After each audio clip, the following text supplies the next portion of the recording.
Locked On Sports Minnesota podcasts. It's endless Minnesota Vikings talk with the diverse voices of your local experts. Now it's Superior Sports Talk with KARE 11 sports anchor Reggie Wilson and Luke Inman. It's 30 minutes every day, and it's all the Minnesota sports you need. It's Superior Sports Talk, and it starts now.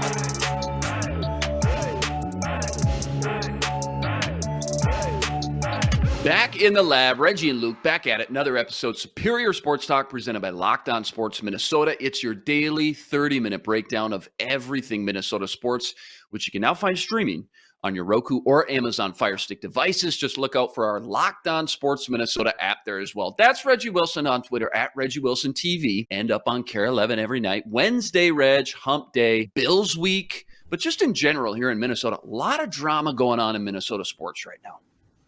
Yeah, it's a good time. It's a good time, you know.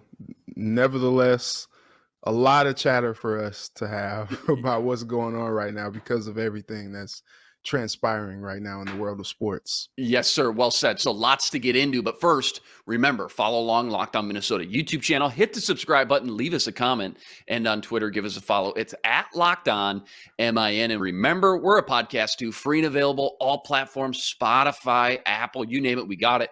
Tons of great choices over there. You got the Ron Johnson Show, you got the Football Party, and more. Your one-stop shop with endless Vikings talk with local experts. Do us a favor, hit the subscribe button and drop us a 5-star review. All right, to football we go. Here's what we know. Per Ian Rappaport, Josh Allen, he's dealing with a sprained right elbow, a UCL injury that will likely limit him this week. It's something they think he can play through, but not going to miss any time. Something the Bills team and training staff is certainly obviously monitoring by the minute during this week in practice. The alternative was to said he'd have a quick kind of minor surgery on it. He'd be out about 3-4 weeks, and he'd be ready to go for the end of the season stretch and into the playoffs. Something actually Allen had back in 2018. So they're kind of familiar with this whole thing and what it looks like. So as we stand here today, sounds like Josh Allen will play this week, albeit maybe not at 100%. But as we all saw at the end of the Jets game Sunday, post-injury, after he got dinged up, he still threw an absolute bomb 70 yards downfield. So the guy's still deadly and dangerous, even if he's not 100%.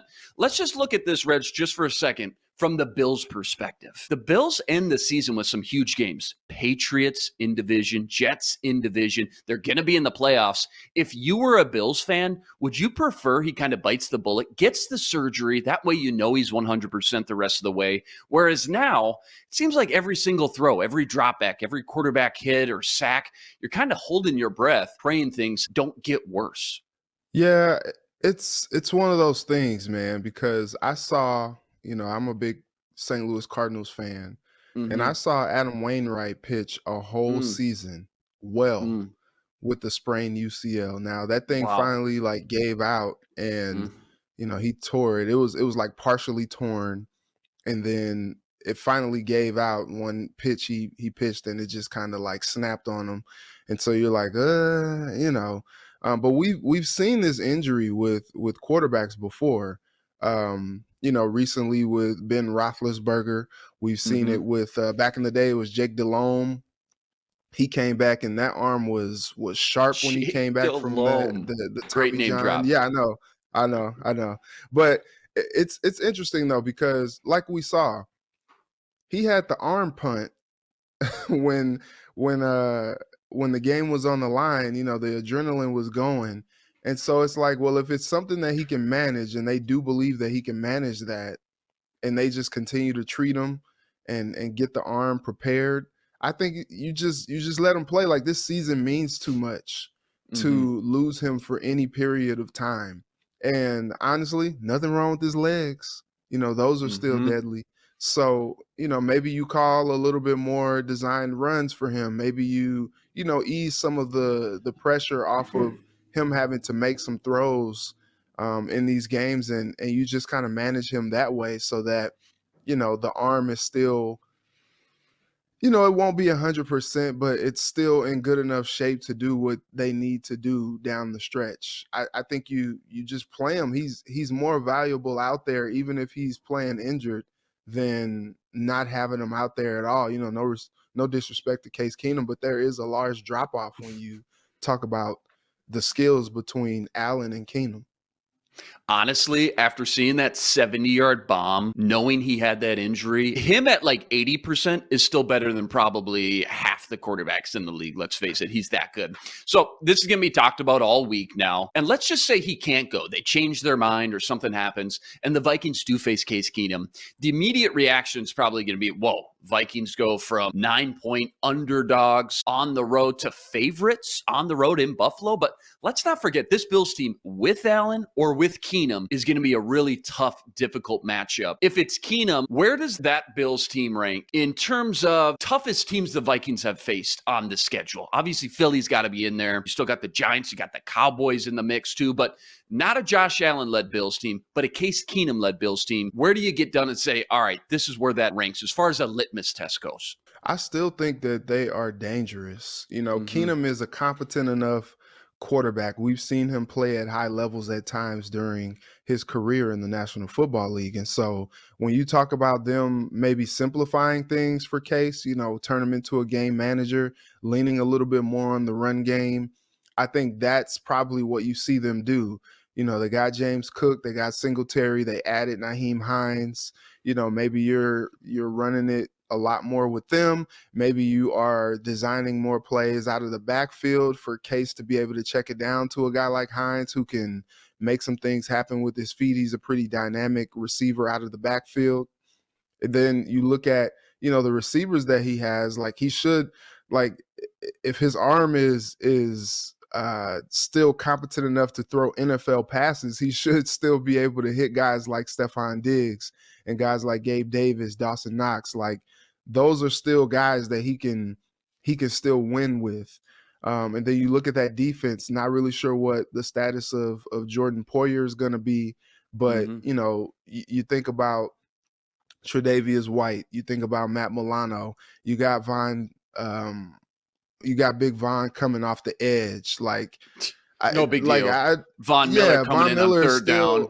Oh, yeah, Von Miller, Hall of Famer. Okay. Like, you still got some things to worry about on this Bills team. And so I still think that they are quite up there. And if Allen is able to go, and if he does go out there, like, you still got to think of this Bills team as very, very dangerous, especially coming off the loss to the Jets. They're going to be hungry and probably have a nasty taste in their mouths because they don't believe they should lose to teams like the Jets.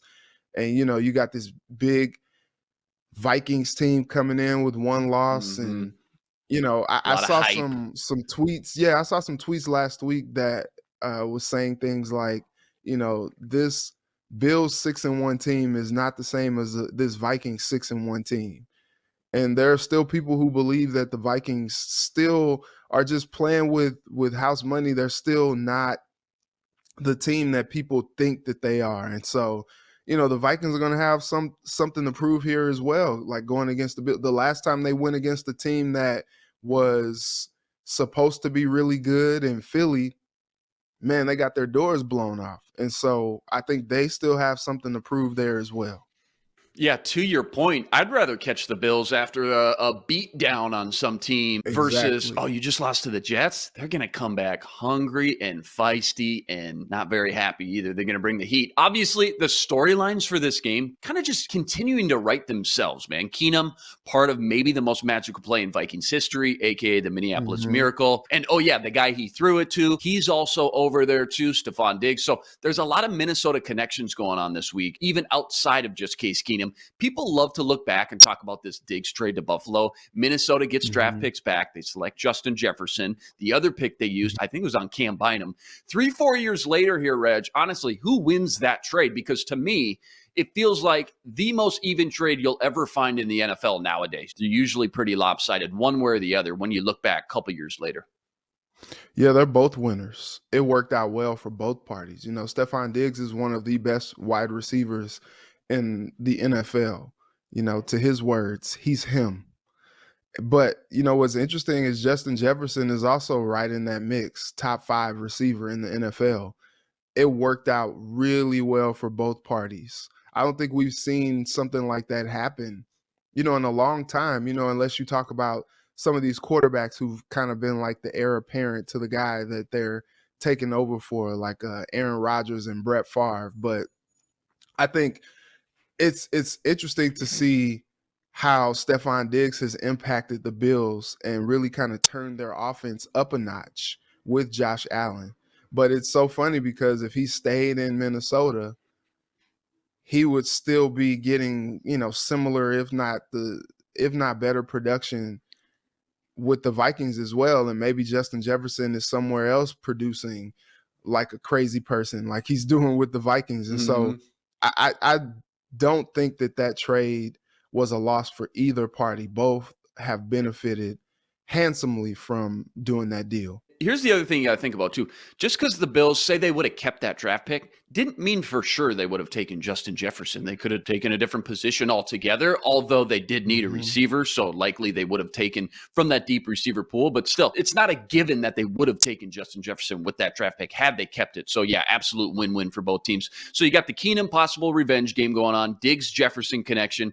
Then you got Bills rookie running back James Cook facing his brother Dalvin for the first time in their careers, obviously. When he was drafted by Buffalo and Dalvin was at the little draft party and they looked at the schedule, what do you think the conversation was like when they saw week 10 Vikings at Bills, knowing they would be facing off versus one another like this? Like, what do you think the conversation is like this week between those two? It's probably like, hey man, hey bro, we gonna see out there on that field. Yeah. You bring it. You make sure you're ready. Don't go crying to mama again like you used to. Yeah, I don't want to hear no excuses. When it's time to lace them up, to put the helmet on, like, okay, come on. It's interesting though. I'm not sure how much usage James Cook is going to get in this game. He's a rookie. True. He's kind of behind some other guys on the depth chart. And so, I'm sure he's going to want to show out and show big bro, like, hey, this is what I can do. This is how I'm running here. Big bro, I can do what you do too.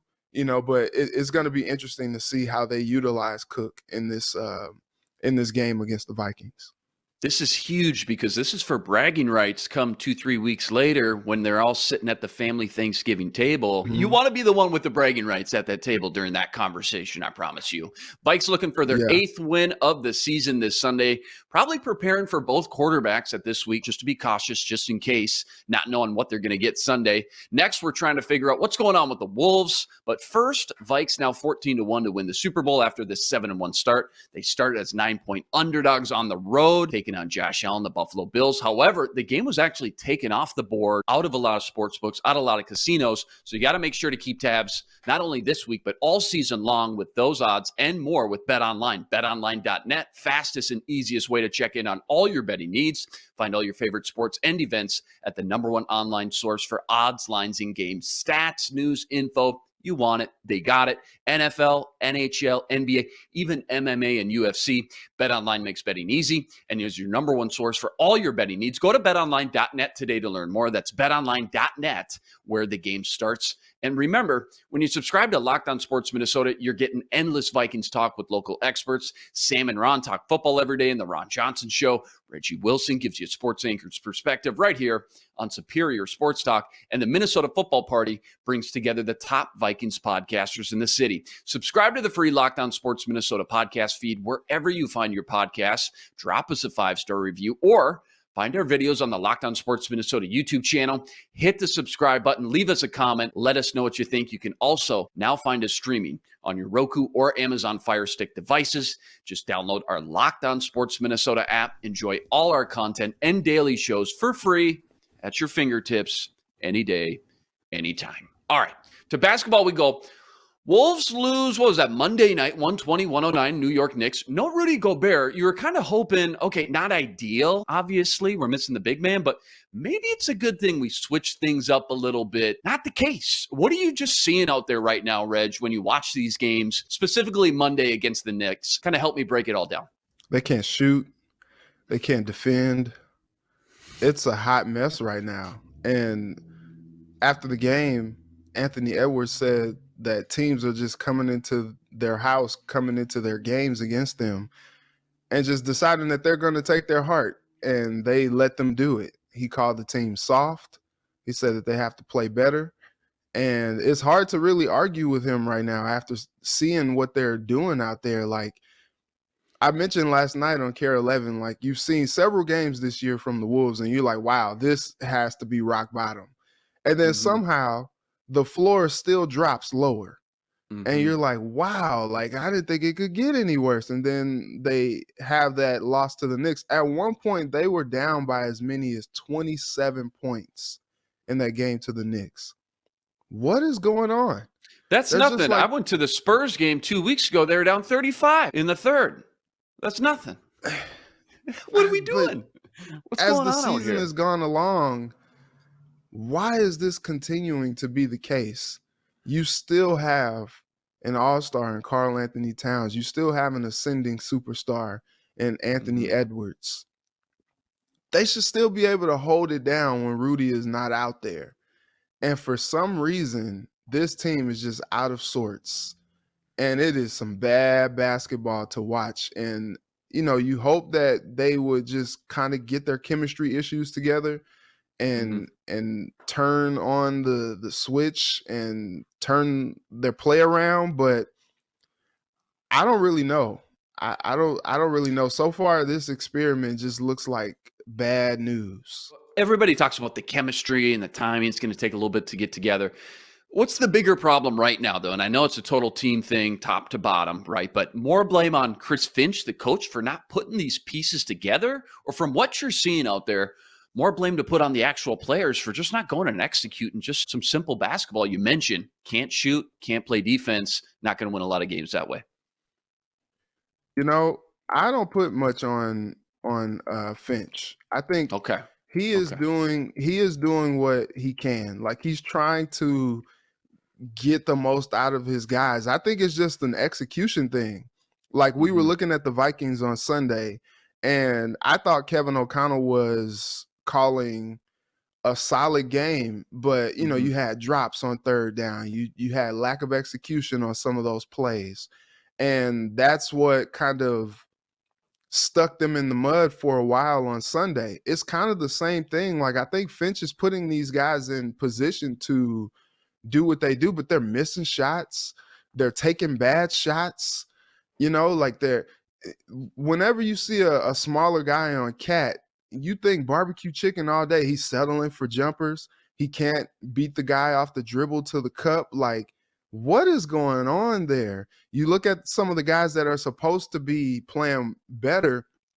D'Angelo Russell's in a contract year. Over his last 7 games, 10.6 points a game, 32.6% field goal percentage. He's 26.2 from 3, and he's 46.7% from the free throw line. This is over the last 7 games. Anthony Edwards not playing well. Like, I think you were expecting him to go off for 25 to 30 a game. That's not happening so far. Cat's getting buckets, but it's kind of like meaningless when he is getting buckets. It's kind of like, you know, he's getting his points when you look at the box score at the end, but they're not really impacting the game that much.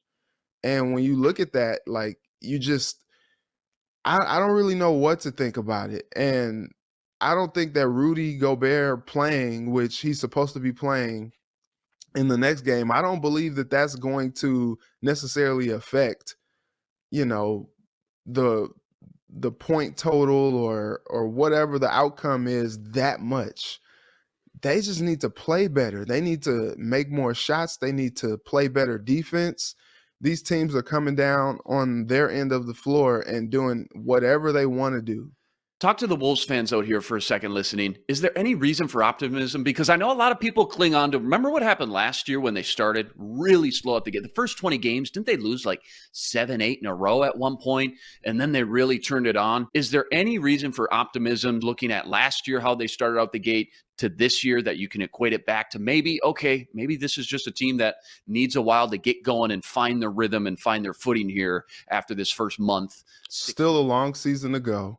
And a very, very talented team from top to bottom. Yes. When you have a bucket getter like Jalen Noel coming off the bench, Naz Reid has been outstanding in his time coming off the bench as well. And you have these stars on this starting 5 between Ant, D'Lo, Cat, Rudy, like you expect them to be able to turn it around. Okay, bottom line, black or white, yes or no? This Wolves team, are they better with or without Rudy Gobert? Like if you could hop in the time machine and do it all over, would you punch it again, do the same thing, run it back, or keep the picks, keep Pat Bev, keep all the players, keep the cash? What do you think? I think it's too early to tell. I think so too. In our political climate right now, watching all the election coverage, too early to call. I think I'd run it back. I think I'd keep Rudy. I think they'll figure this thing out when it's all said and done. It's just going to take a while. Going to tall ball in a league that plays small ball, you're zigging, everybody else is zagging. All right, we got time for one quick one here. My new favorite segment called Gimme One. Give me one. Give me the one part of the Vikings season you think is more realistic to continue in the second half of the season. Their lack of penalties or player injuries. They're actually in the top of the league in both categories. They've committed very few penalties, and they've been one of the healthiest teams in the NFL. What's more likely to continue in the second half? I think the penalty thing, this team just seems to be very disciplined under KOC. They're running their stuff and they're doing exactly what they're supposed to do, which is crazy because you think of all the pre-snap motion and all the window dressing that KOC does. You would think that maybe sometimes like somebody's like, oh shoot, have a brain fart or, whatever the case may be. TJ Hawkinson comes in on Sunday and he just picks up the offense right away and contributes and doesn't necessarily make any mistakes out there, not any that we saw anyway. And it's just like, wow, like, I don't know, man, something about KOC, man. I really think that he has some good stuff going. I always say like the Vikings are living right, but I think it starts with him. Like he is living right. I don't know who he talked to. He must have really talked to Jesus before, this season started because, he's keeping them relatively healthy and keeping them relatively disciplined as well. And they're executing when they need to. Like this team is living right. I think though it's the NFL. It's a combat sport.